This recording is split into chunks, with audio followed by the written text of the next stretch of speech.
So in today's video for the Corolla, I'm going to be doing a brake flush. The fluid is near black and I've just changed out all the brake pads in the front as well as the drums in the rear. If you watch my other two videos, you can see like a step-by-step of how I did it.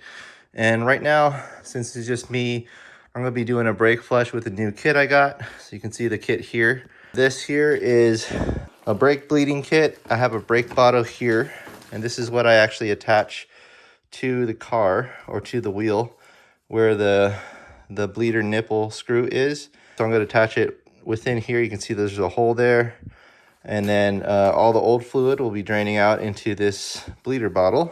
And then this is a kit that I have for a different car. Basically, if you can see here, I have a Brake Master adapter set, and what it gives me is nearly every master cylinder connection piece. You can see it right there for different cars. And so for the Corolla is a Toyota, and they have this similar sizes through all their models. I have this one right here. This is going to connect to the master cylinder. It's going to screw right on, and then I'm going to take this little hose, this quick release hose, and attach it to it. And all the new fluid is going to be here in this little section here. This is the hydraulic brake and clutch pressure bleeder kit. So this will allow me to not have to actually run to the driver's side, pump the brake pedal, check if the fluid's running out in the engine bay, and then check if we filled up the bottle of fluid where the tires are. So this is actually usually a 2 to 3 person job. 2 is more ideal. You can do it by yourself. It just takes a long time. This is going to save me a lot of time and a lot of running back and forth. So before I get started with anything, I actually have to fill fluid in this hydraulic clutch bleeder. When we actually connect it to the master cylinder, from here we actually have to pressurize it. Right now it's pressurized at 0. Eventually we're going to have to release it as well. But they give you this nice plastic kind of connection, or kind of it's actually a wrench, a nice plastic wrench. And what you use it for is, like, you could spin this, but when it's pressurized it gets real tight. So what they did is they've given us one of these attachment tools, and you're pretty much gonna get it around. As you can see, it just hooks in there, and you're gonna use that to loosen the top.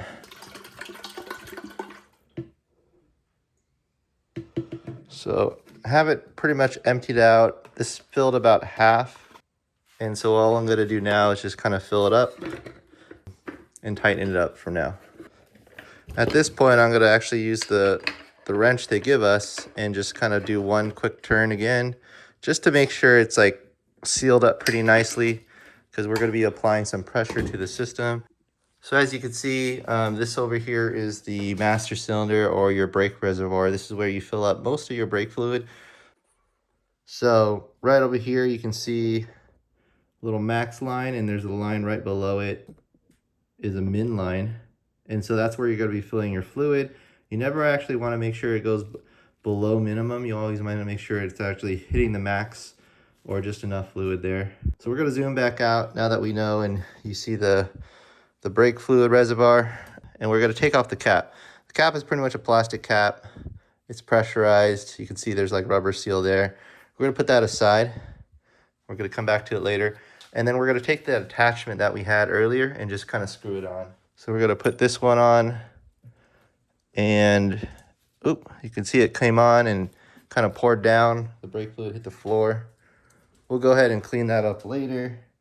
But all we need to do right now is just kind of lock this back in. And you put this little attachment here. As far as the kit goes, we have it here. You can see there's brake fluid coming out of the side there, and you can see that it was black. You can see all the blackness coming from the fluid there. Hopefully by the time we finish bleeding everything, it'll be as clear as what's in this bottle here. A pretty dirty rag that will just catch any fluid that comes through. You can see that I've attached the master cylinder adapter where the cap used to be. Took that off, put it on the side for now. I've used the quick connect to connect the hose into this hydraulic bleeder. And you can see the pressure is at 0 psi. I'm just gonna pressurize it by pumping. And we're just gonna be building pressure in the system. I'm gonna throw probably about 20 psi in the system and then see where we go from there. So it's roughly about 20. And let's go ahead and I'm actually just going to demonstrate what it looks like real quick, but generally what you want to do is you want to bleed the furthest wheel from the car. So that's going to be the furthest from the master cylinder. So that's going to be the rear passenger side. Then you're going to move over and do the rear driver's side. That's the second furthest. The third furthest would be obviously the passenger side. And then the last but not least, you're just gonna bleed the one closest to it, which is the front driver's side. That's pretty much the procedure for bleeding, but let's go ahead and take a look at one of the fronts and let's take a look at how that works. All right, so we're over here at the front passenger side brake, and I'm just gonna demonstrate just one on how to bleed the system. So once we pressurize that little hydraulic section there, we're gonna use an 8mm wrench. You could use a flare wrench if you want adjustment. You could use just a 8mm one like this. Depending on your angle, I'm just gonna use the fully enclosed side because I can actually have full adjustment here. And then basically you're gonna put the bleeding screw on here. And this bottle has a nice attachment. Gonna connect it to the spring so we can take a look at it. But basically we're gonna fill up this bottle by loosening this here. Because it's pressurized, we should still be able to see fluid coming into it. And we're gonna do that right now. Check that out. Fluid's coming in and it's gonna fill up. And we're gonna tighten it up. And we should see a little bit of fluid here. I'm gonna pressurize the system a little bit more. I've closed up the section there and then we'll come back and take a look at it. So I'm just applying a little bit more pressure to the system and you can see it's about halfway filled out in the bottle at this point. And I'm just gonna let it keep going until I see it go to almost full for the bottle. And then we're gonna dump out the bottle and then work on the other side. It's looking pretty good. You could see that earlier it was only like about 1 inch through. Now I've actually filled out about 2 inches of fluid here. It just makes it a lot easier. Now that it's close to the edge, there's only about 1 inch left. I am gonna close up the bleeder screw, which is pretty much just pulling up here. And then once you lock it in place, I'm pulling up, hand tightening it. You just pull this out. A little fluid might come out a little bit. I'm gonna put a little bit of this mat below it, and then I'm gonna pull it out. At this point, we've closed up the bleeder screw, so pressure won't come out anymore. And as you can see, we filled up quite a bit of old fluid. You can see a little bit's leaking out from here, just from natural pressure. And we'll let it absorb there. We'll take off this here, and we're good to go on this side. So as far as brake fluid is concerned, I spilt a little bit as I was taking it out, but you can see how black that fluid is. It's kind of dirty. It's like a dirty greenish fluid color. So this is like fluid that we need to change. All I'm going to do is pour it into this Prestone bottle because it's completely empty, so I have more room to get out more fluid. So we're going to bleed the rear side. We're actually going to begin and start it legitimately now. But let me show you guys where the bleeding screw is. You can see, even though they're not disc brakes, they're drum brakes in the rear, there's still a brake line here, and then you see the brake hose as it connects up to that shock there. Then it feeds down into right over here. There's the bleeding nipple. Also has a screw mechanism there. And so we're pretty much gonna do the same thing. We're just gonna connect the bleeding hose to it, and we're gonna loosen it up and let the same thing happen. A little harder to film on this angle, but I'm gonna put it on a tripod and hopefully you can see the reservoir fill up. So there's active pressure in that master clutch cylinder. All I'm gonna do right now is just loosen the nipple. I'm just gonna locate it first. I'm gonna put the hose in and just loosen it now. And what you're seeing is fluid coming through, and we're just gonna drain a little bit of fluid there.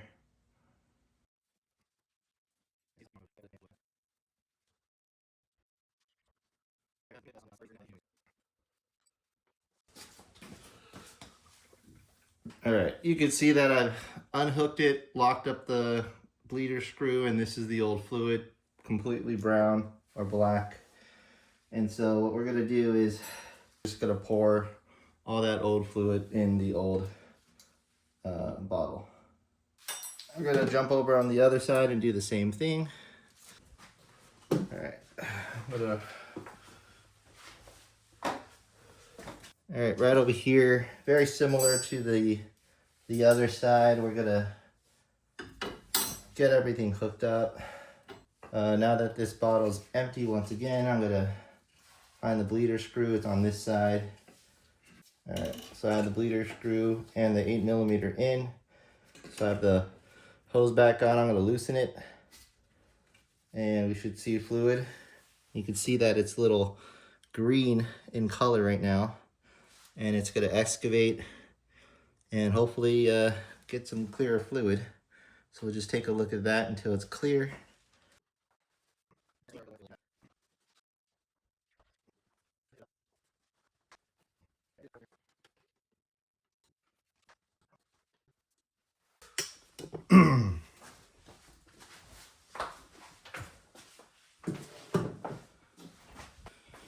All right, we're gonna do that passenger side again because I was just demonstrating earlier.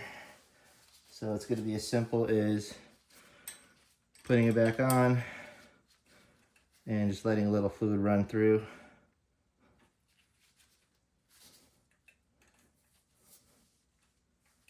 A little bit of air bubbles on this one, so I'll keep an eye on it. And I don't see any more air bubbles, so I'll close up. And what I'll do on this point is just run to the other side. So we're gonna run to the other side and finish off. And we'll do the same thing. Let me get actually a better angle. So you can see that there's the bleeder screw again. We're over on the driver's side. And what I'm gonna do is just put the 8mm in. We're gonna go up to loosen, and we're gonna get rid of this fluid. There's still fluid in the master cylinder clutch. There's probably about a good small bottle. So let's loosen it here. And we should just see one air bubble come out, but also old fluid. So all the air bubbles are gone. I don't see too much, but I'm gonna let it run for a little bit. Hopefully it'll get rid of some more fluid. All right, it's good. I'm gonna lock up here. We're gonna take some of this towel, pull it out, just make sure no fluid comes out. Take out the wrench, wipe off the wrench. Keep this up and just wiped up the bleeder screw so nothing else comes out.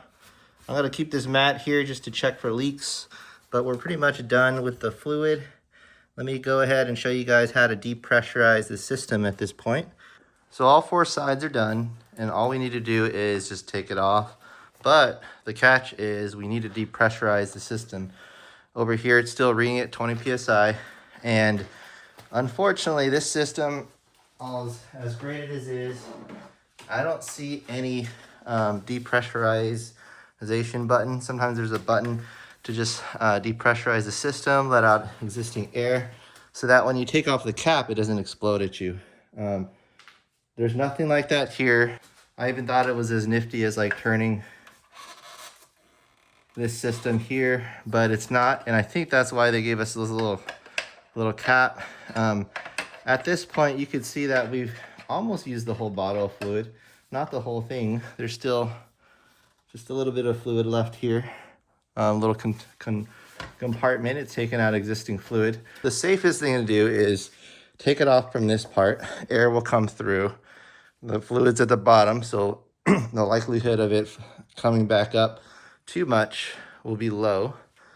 And hopefully it'll be hit 0 PSI before that even happens. So best thing to do is take it off from the cap, and that's probably why they give you this wrench. So I'm gonna try to do that now. And it's gonna be a little harder because it is pressurized. You hear that sound? That's the system dropping. Not fully, but part way.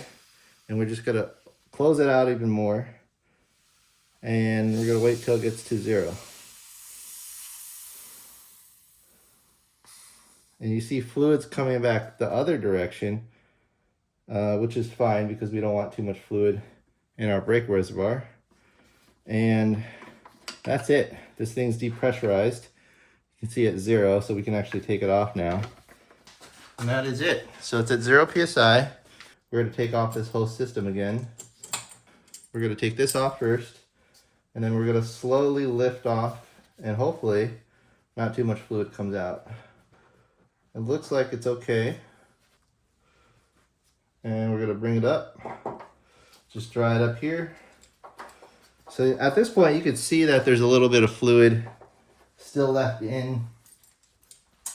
We're gonna keep checking the fluid over the next few weeks, but let's get a little closer so I can show you guys. So if you can see that, we have fluid probably at the max right now. But as you drive and as you're gonna be pumping the brakes, it might go down. So you just wanna keep an eye out for it. So like, remember the min and the max lines. Just keep checking as you drive and just make sure it's working as intended. I'm not gonna put any more fluid because it's at max. And I'm gonna put the original black plastic master cylinder cap right up top, and that's it. Probably the easiest job I've ever done for a brake job because I'm using this method now. So that's pretty much it for this job. This is a brake bleed system that I use for this Corolla, but you can do it for any car. You're gonna just need the right adapter, so that's why I had that master cylinder adapter set, as you see here.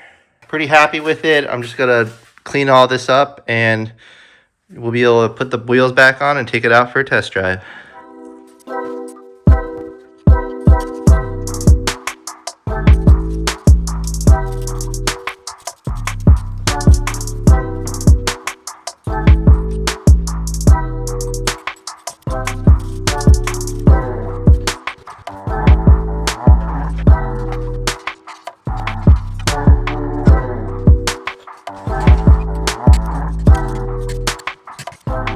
So after any brake job, what I like to do is, this brake pedal is going to be super soft because the pistons are all the way in. And I'm just going to apply a little pressure and just make sure it just clamps down all the way. And after I do that, we're ready for a test drive.